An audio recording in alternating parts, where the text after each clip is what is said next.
That.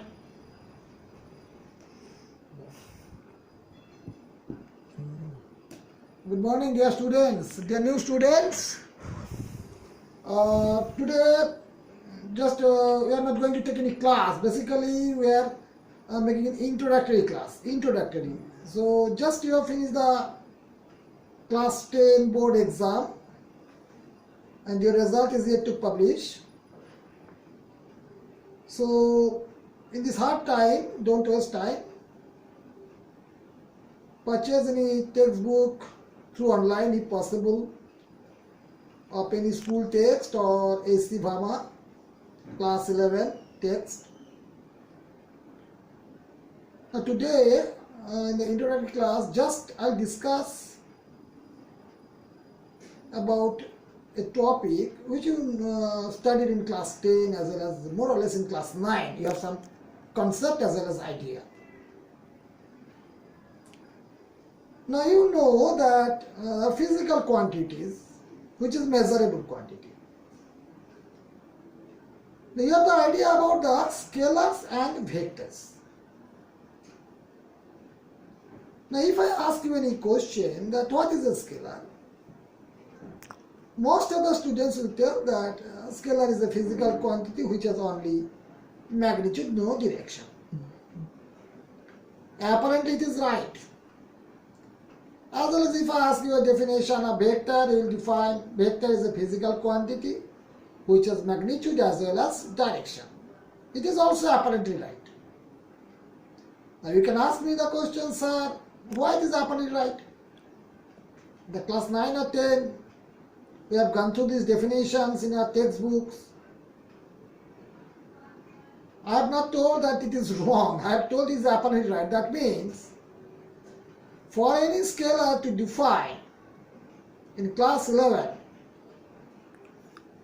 the exact definition should be physical quantity which has magnitude but no direction and obeys simple algebraic rules. Now what is simple algebraic rules?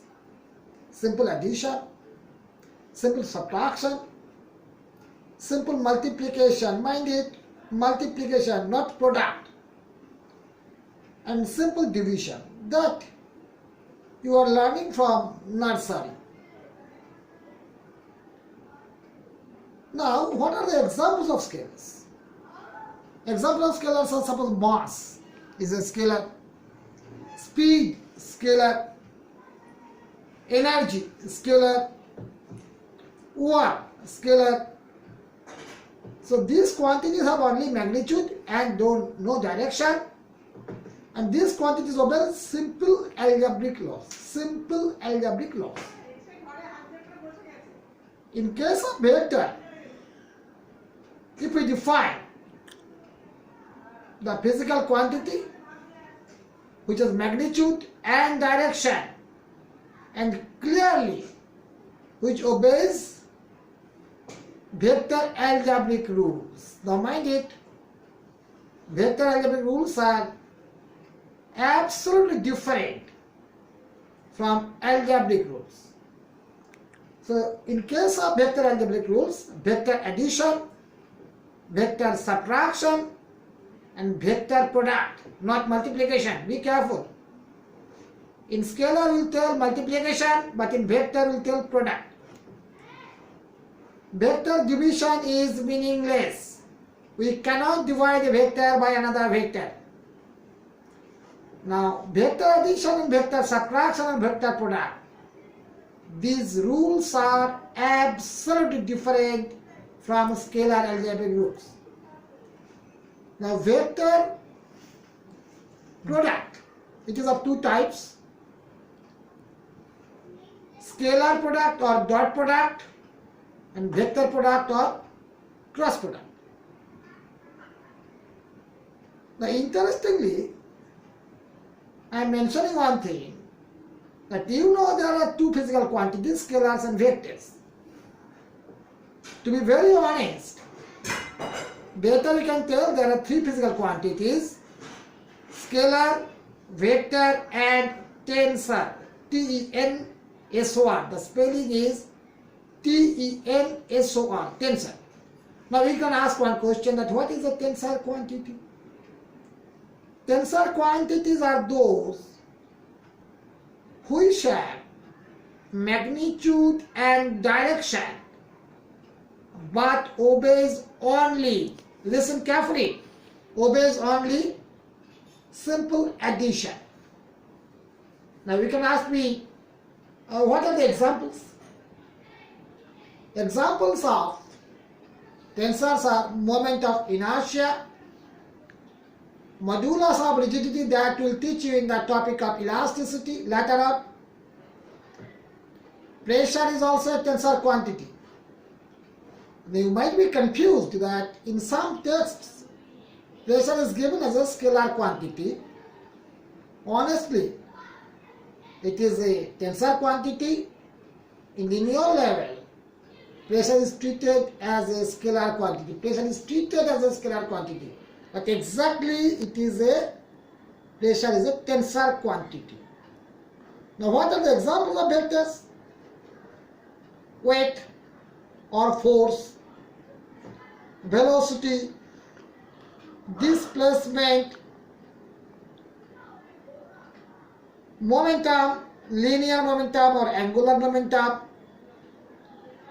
torque. These are all vector quantities. Now whenever we are making any vector addition or subtraction, we are concerned about the direction of the vectors. Vectors may be three types. Number one, one-dimensional vector. If the vector can be represented along x or y or along z axis, these vectors are unit vectors. If the vectors can be represented along the x as well as along y, that means the vector has two components, along x and along y. This is a two-dimensional vectors. And if the vector can be represented along three mutually perpendicular axes, along x, y and z, there is a three-dimensional vector. Now along x, any vector can be represented I cap. I cap is the unit vector along x and A is the magnitude of the vector along that direction. Along y direction, we can represent any vector B j cap, where B is the magnitude of the vector and j cap is the unit vector. And along z axis, any vector can be represented C k cap, where C is the magnitude of the vector and k cap is the unit vector along z axis. So listen carefully that I cap, j cap and k cap are the unit vectors along x, y and z respectively, and the value of this I cap, j cap and k cap, that is modulus of I cap and modulus of j cap and modulus k cap is 1. So in the next class we will discuss the next portion and we will give you some assignment, basic level assignments to solve the problem in your home. Thank you.